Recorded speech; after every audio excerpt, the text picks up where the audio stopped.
Hello everyone, and welcome to The Man Behind the Curtain.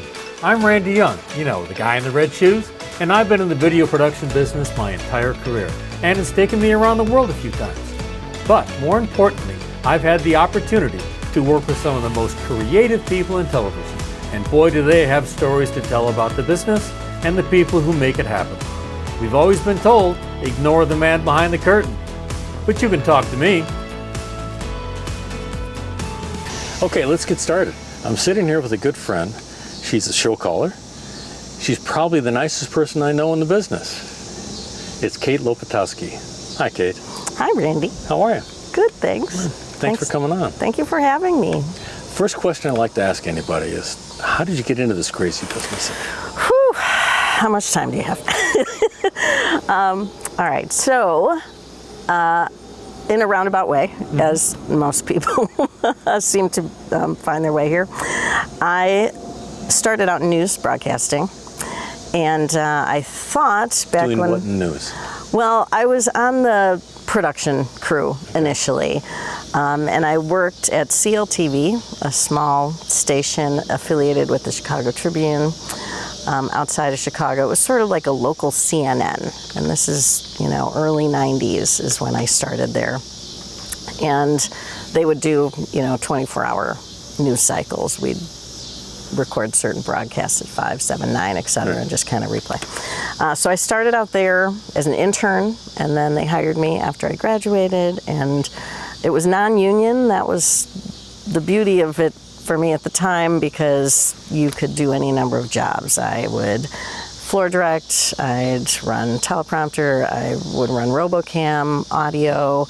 It was kind of a, you jump in and you do it. And many of us were relatively young right out of college, so it was a lot of fun, a lot of learning happened there. And back in college, we did live newscasts every night at 9, and I rotated through the technical positions there, and including newscast directing, which is what I thought I wanted to do. Didn't love the 24-hour news cycle and being in news after a while. I became an editor. They tried to put me in the live truck, which was not a great idea, not a good fit for me or the station. Tried to stick me in master control on an overnight, and that's when I went into corporate and ended up working at McDonald's in their video department, and that sort of led me here. And I ended up interviewing for a small corporate communications firm, and they told me they did this, and I was shocked to discover this existed. Yeah, of course it makes sense that it does, but at the time I'm like, what is this? And yes, I have skills that seem to translate into this industry. And I started as a production assistant, spent many years in a coordination type of role, script coordination, graphics coordination, then graphics producing, line producing, you kind of name it. I had some companies that would just bring me and slot me in where they needed me.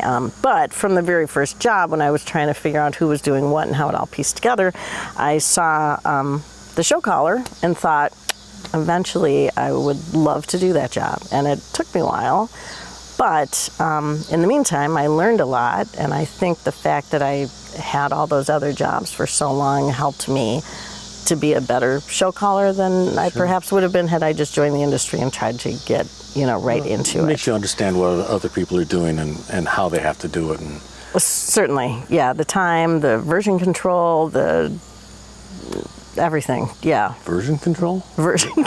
Really? Version. Nightmares. Version control.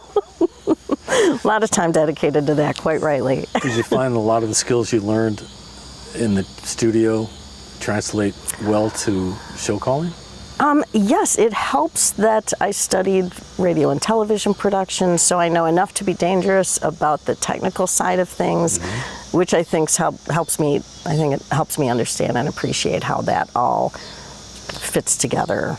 And it certainly came in handy during COVID when I found myself essentially directing broadcasts again, just sometimes from my basement.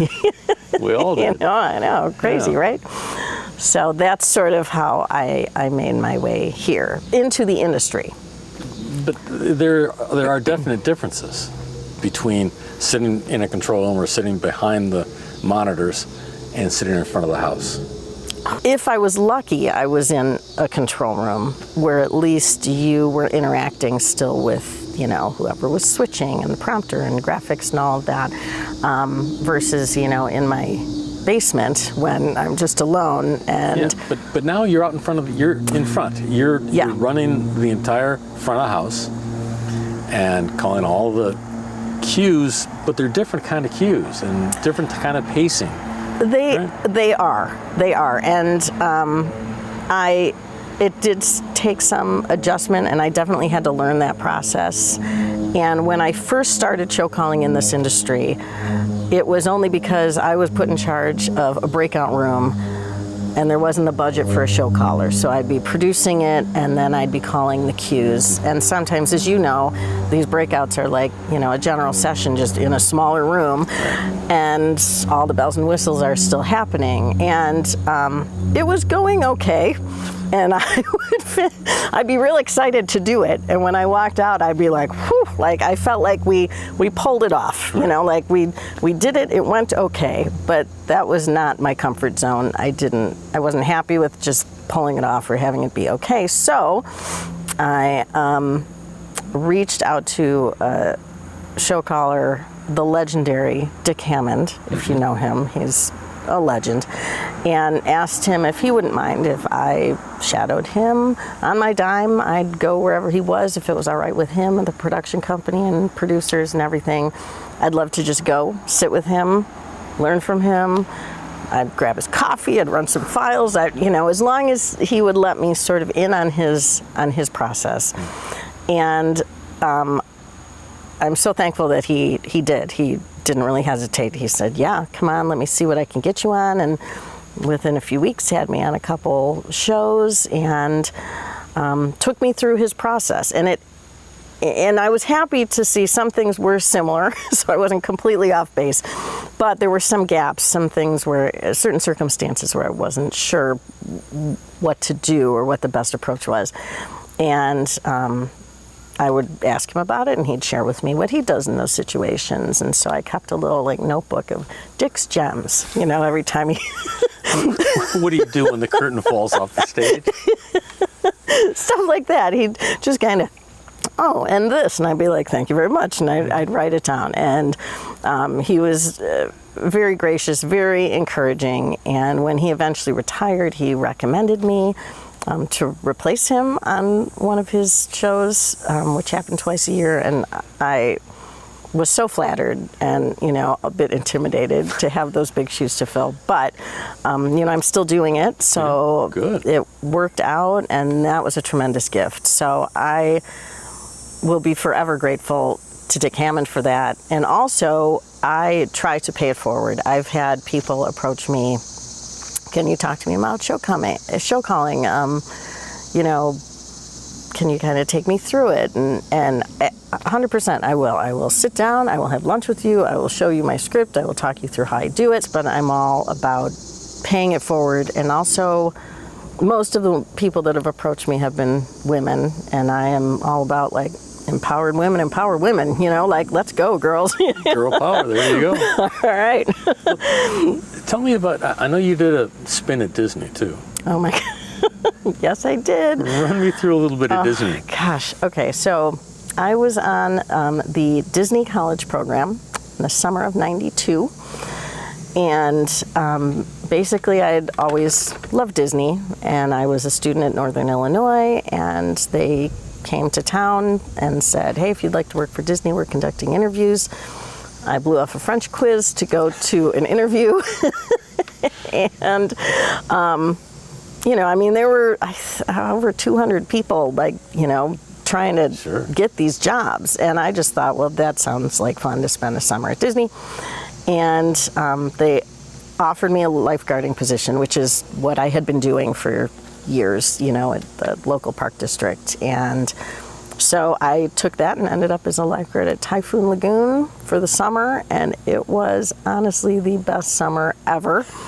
It was like spring break all summer long, and I mean, it looked amazing on a resume. Sure. That was everyone, whoever interviewed me has asked me about it. I still have it on there because it's unique. You know, there were only 7 of us chosen from the college, the college I attended for that session, and I think people kind of look at it as if, well, if you're good enough for Disney, you've got to have some redeeming qualities, or you've been pre-screened somehow, or you passed the Disney tests. But yeah, it was a lot of fun. Well, talk to me more about paying it forward and your philosophy there.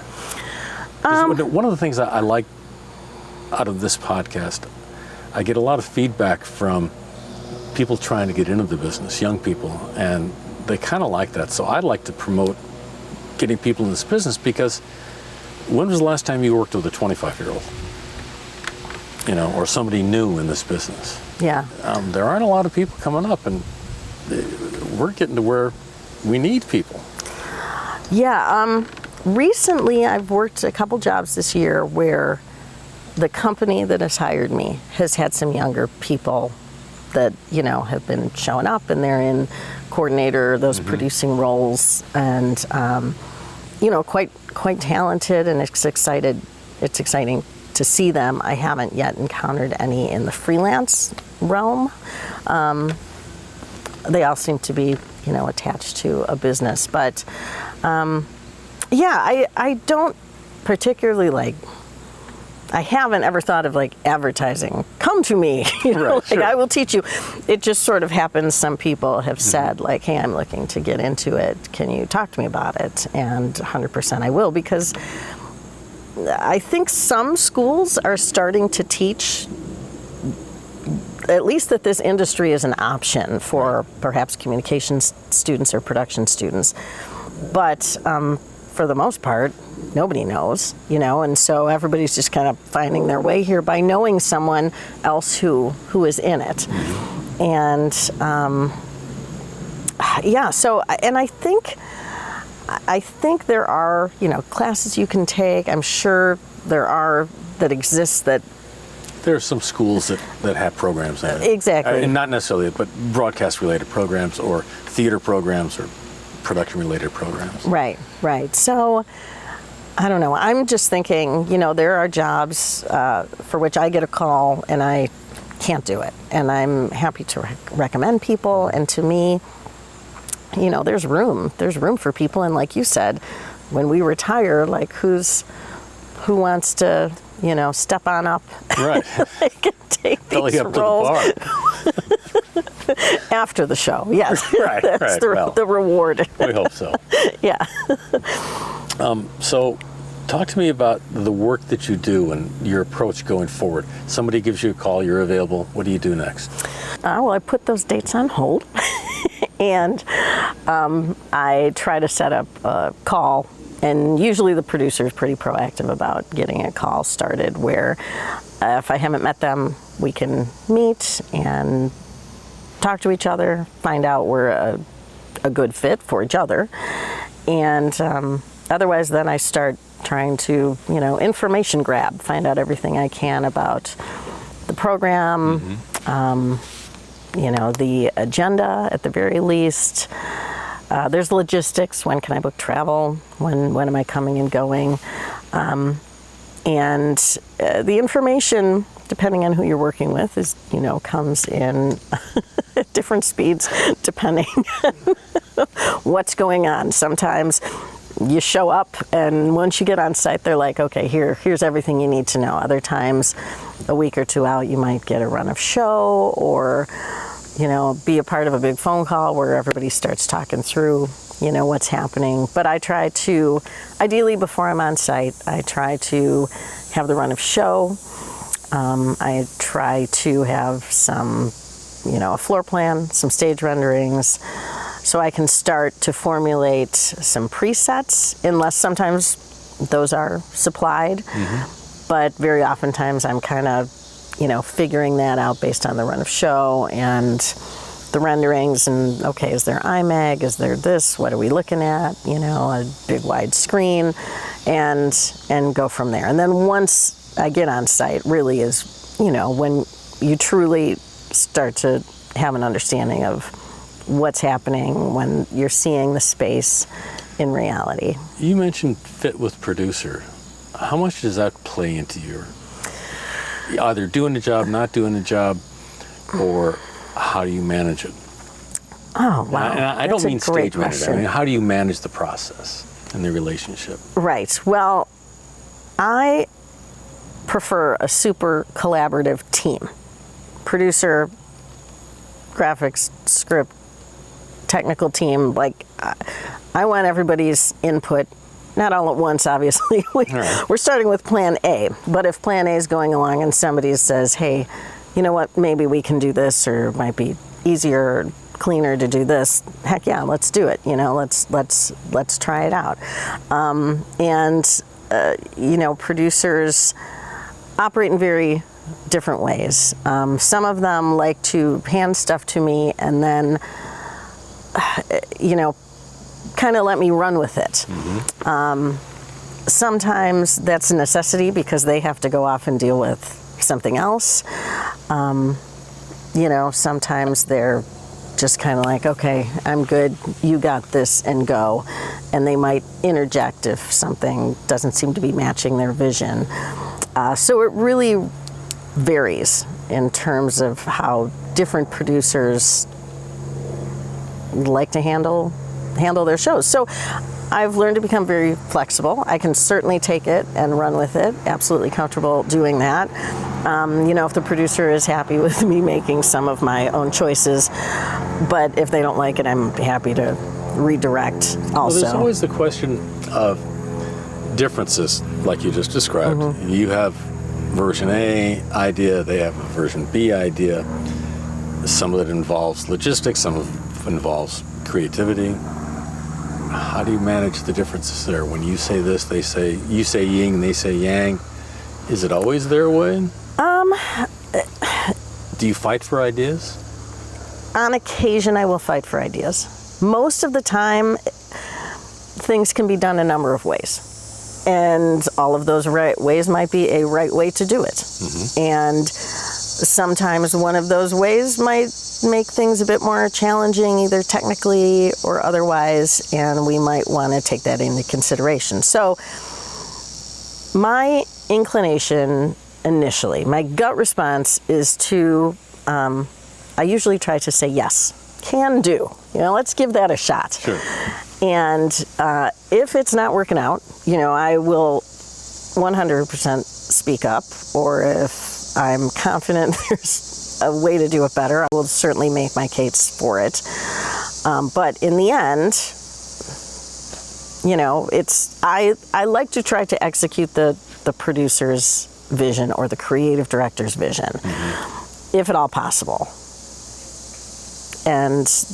But hopefully it is. You know, and also I'm hopefully wise enough to know to pick my own battles as well. You know what I mean? Yeah. Some things are more important than others. Some things are kind of splitting hairs. And in the end, if it's a successful, clean show, that's the goal, you know, of all of us. And if I think something's in danger of jeopardizing that execution, then I strongly encourage some rethinking on a certain strategy or technical, you know, way of doing things. If you could change something in your job, what would it be? Oh, Randy, that's a tough one. Okay, let me think. Would it be a responsibility? Would it be a chore? Would it be approaching people differently? Would it be having a staff of 25 people? It's interesting because the things I would like to change are the things I absolutely cannot control. It's sort of a wish list, you know, of like, wow, I wish I knew that sooner. Oh, okay. You know, that sort of thing. I find sometimes there have been some surprising instances earlier this year, a couple different shows that happened where I seem to be the last one to know a certain piece of information, and that's always kind of boggling my mind. Like, why would you think I wouldn't need to know that? Like, I very much need to know that piece of information. So, yeah, anything else I need to know. But it's hard to identify what you need to know when you don't know what that is. It's Right. so ideally I would be looped in to those things on a regular basis and not have to kind of, Is that fight for pieces of information. I feel like I've often had to chase down like script changes, stuff like that, where like that's, sort of mission critical. I mean, the Sure. script, granted, the script is, again, plan A. The script is our map.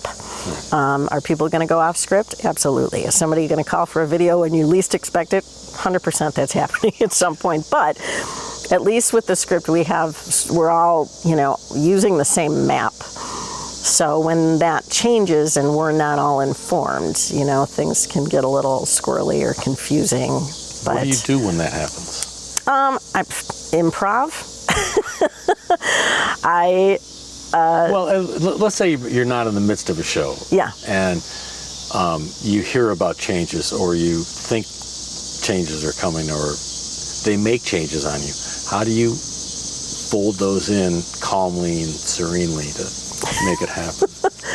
I do. It's funny you mentioned calm and serene, because I do try to take a calm approach. I mean, my initial approach to any show I walk into is everybody's bringing their A game. Nobody's out to sabotage anything. Everybody wants this show to succeed. Are things going to kind of, go off script, or is somebody going to screw up? Yeah, there's a likelihood. We're human, mistakes happen. And my attitude when that happens is, okay, that's in the past, we're moving forward. Have you had to have the conversation with a producer that things aren't going well, and here's why, and you're not doing your job, I need this? That difficult conversation? Every once in a while there's a bit of a difficult conversation, but I've gotten better at asking for what I need. Okay. And in doing that, that has helped to avoid a lot of those conversations, because I understand what I need and I'm asking for it.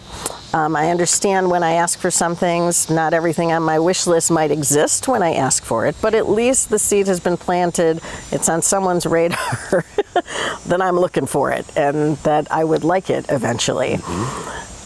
So in doing that and trying to be proactive, I've found the more I do that, the less I have to have those uncomfortable conversations, because up front, I've kind of given my list of what I need to execute my job well. And when I don't have all of that, I'm still gonna, I'm bringing my A game. Sure. And fortunately, I've been really blessed in working with some really talented teams. So even if we are missing a key piece of information, very oftentimes we work around it, and eventually everything will reveal itself or resolve itself in some way, and it might not be what you thought, but some things happen and you're just like, again, okay, that's what's happened. Let's move forward. I'm all about moving forward, and also when we're preparing for the show and we're doing techs, or as I've started calling them, clunk-throughs, because that seems more of an apt description, because a technical rehearsal, the first time we're doing everything as a group, it's a choreography. There's gonna be missteps, we're stepping on each other's toes or whatever. I like to set the expectation that it might be a bit clunky when we first try it, and we're going to work through that and keep going. So I've found that a good clunk through can oftentimes replace a table tech, get everybody on comm and just start going through it. Seems to be a pretty efficient process. That tends to bring out the what you don't knows. Yes, and aren't those important to find? Yes. Yes. I mean, it very much is important to be like, okay, here's a gap in our coverage, or here's a transition that wasn't considered. Let's talk about it. And the best shows are when you have ample time to do that, because we've all been on shows where you don't. And then you're speeding through a clunk through, and it gets really. Trying to shove 2 tons into a 1-ton truck. It's a polite way of putting it, yes. And you brought it up a little bit ago about everybody working together, getting the clunk through a team. Talk to me about teamwork and your approach with your crew. Because everybody's going to look to you at some moment and say, Kate, what's next? And they do. And I am ready for that. So I love, I'm very much a crew person. The crew are my people. Well, you came from them, too. I came from crew. I understand crew. I understand when someone tells me I need a minute to create this preset, they need a minute to create the preset. They're not trying to stall or anything like that. Things just kind of take time. And we all have to be honest with each other, speak up like, hey, I don't have this. I need a minute to do this. If we want to do this thing number 1, first I need to do these other steps to get to it. And coming from a technical background, I understand and appreciate that. So I seem to have had, in the crews I work with, fairly good rapport with the crew. I very much enjoy working with crews, and that's why I'm not a producer working with the client. Because my comfort level is the crew and being on headset where I can say silly things and make jokes, and I do recognize I have a captive audience, and I apologize. Those of you who have been on the receiving end of my puns or bad jokes or whatever. But yeah, that's The jokes aren't that bad. Thanks. Yeah, sometimes they are. But yeah, I consider us a team. I talk about us as we're a team. All right, team. Well done, team. That we have to think of ourselves as a team. Right. That's how we succeed. Is my theory. You talked. All right, you talked about loyalty a while ago, and a show from Dick that you continue to do today. Do you find loyalty strong, medium, or weak at this point in time in the business? Between who? You and clients. The people, the producers who hire you. I don't tend to overly rely on loyalty because everything changes in this industry. The people that hired you from company A, and you've been working with them for 5 years, they might have left and now they're at company B, and somebody new at company A doesn't know me, and has their own person, and so they bring that person on, and that happens. I get it. It's business. Is it a bummer? Yeah, but maybe my friend who was at company A and is now at company B is going to hire me, and I'll have new opportunities at company B. So loyalty is great, but I feel like things change, and people come and leave the business, and people change jobs, and clients decide they want to work with another production company, and you don't really have much control. What I think has helped me out the most is the loyalty among the freelance family, those who I consider myself close to in the industry. You among them, will recommend me, I'll recommend you, that to me is really important. Those relationships are, not that the other ones aren't, but like that's a gift to be part of the freelance family and have, every time I hear somebody that I know and respect recommended me, that's the highest compliment I can get. I agree, but then that goes back to earlier talk about mentoring people as well, trying to bring up people that and that you think are quality and can learn the job, do the job, continue the job. Because you're never going to recommend people that you don't like.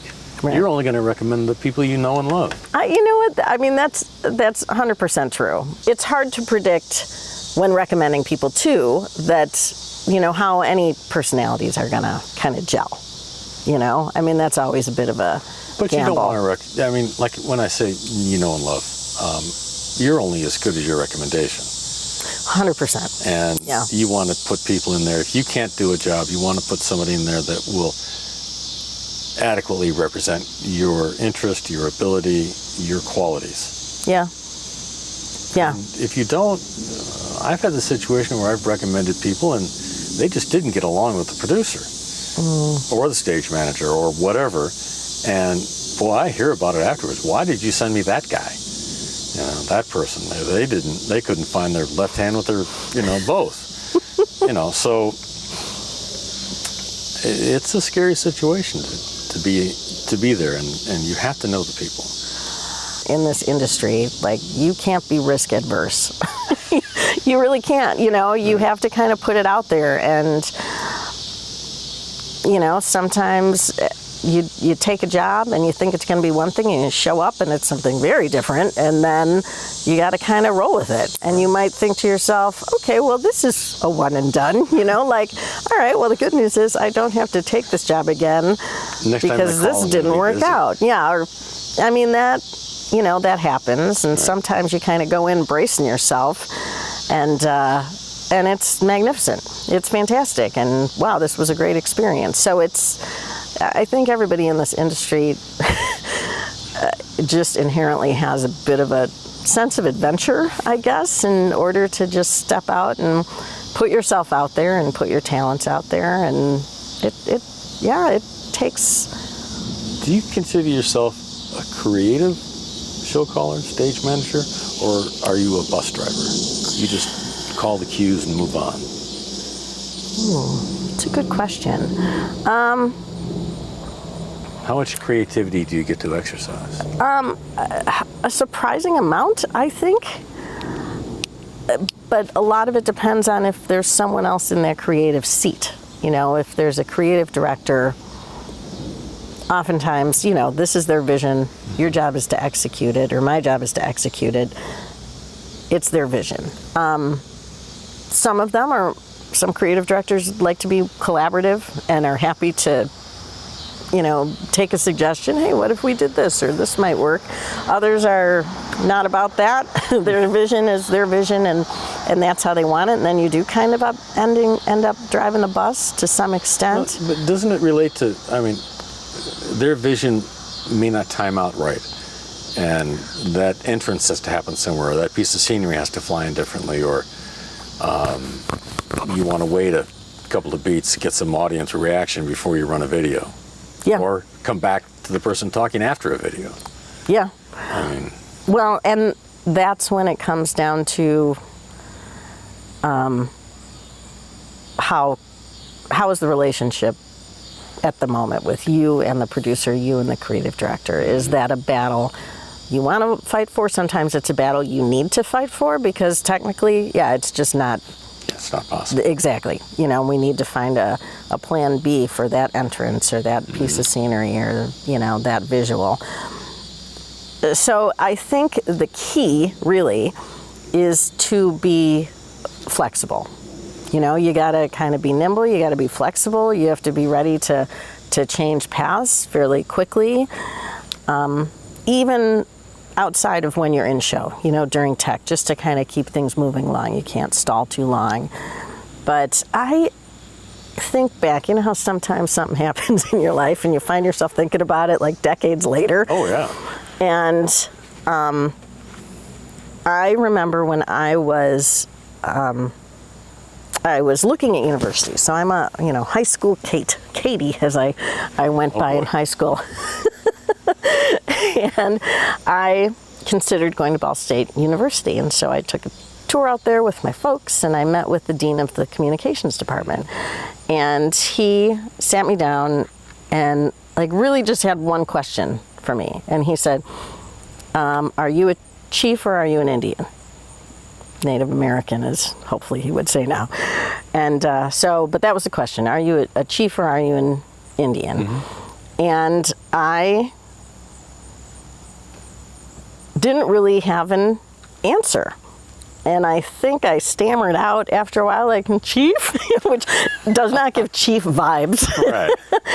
But it troubled me that I couldn't answer it. I felt like perhaps I kind of failed a test by not answering it, when now, having the gray hair, I'm looking back and I don't think it was a fair question, because I don't think you're necessarily either one or the other. I think the key is having the wisdom to know which to be when.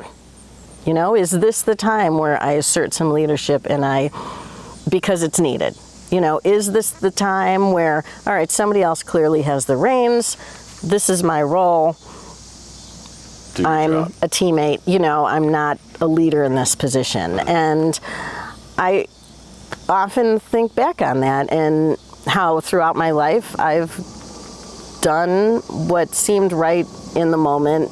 And even as in the role of show caller, which is, you know, a leadership position within the crew, sometimes I am driving the bus, you know, sometimes somebody else, they're, you know, leading the charge, and I'm just kind of making the pieces fall into place. I don't know if that makes sense. Sure it does. But it does. And that's leadership, to put all the pieces in the right order. True. You know. True. I like to think that, you know, people fairly quickly realize I know what I'm doing. Sure. And respect that I know what I'm doing. Well, if somebody ever has any question about that, tell them to call me. A lot of it comes down to styles of leadership, especially, you know, on a show where there's a show caller, there's a producer, there's a creative director, there's a writer, there's, you know, different people leading individual teams, and we all have to kind of come together and make sure it works. How do you know when something's going off the rails? Or you can see it coming. And that's why rehearsals are so important, because going into rehearsals, we have our plan, you know, let's see what they think is going to happen. That's sort of the approach I take. Like, well, we've got this, let's see how well it jives with what Jonathan thinks, you know. But that's the fun part of live events. I mean, that's why I got into news. I loved the live broadcasts. I mean, truthfully, more things went sideways when I was working at the news station, probably because we were all so young, than has since I've been in this industry. So but step back to the news station. Step back to your first entry into this crazy world, and judge that against today. And would you change anything? Would you not go into it? Would you change your position? Would you change how you do something? Oh, gosh. Okay. I would, like, looking back at my first job, I would have done things differently. I was a stupid kid. You know, we've all done stupid kid stuff. Was it enough, looking back, to not be where you are now? Nothing that I really wish I would have kind of hung on to or done differently. It's kind of one of those, like, God bless the broken road situation that, like, got me to this point. Because truly this job that I have now, this being a freelance show caller, it's the best job I've ever had, you know? I mean, it really is, and I'm counting Disney World.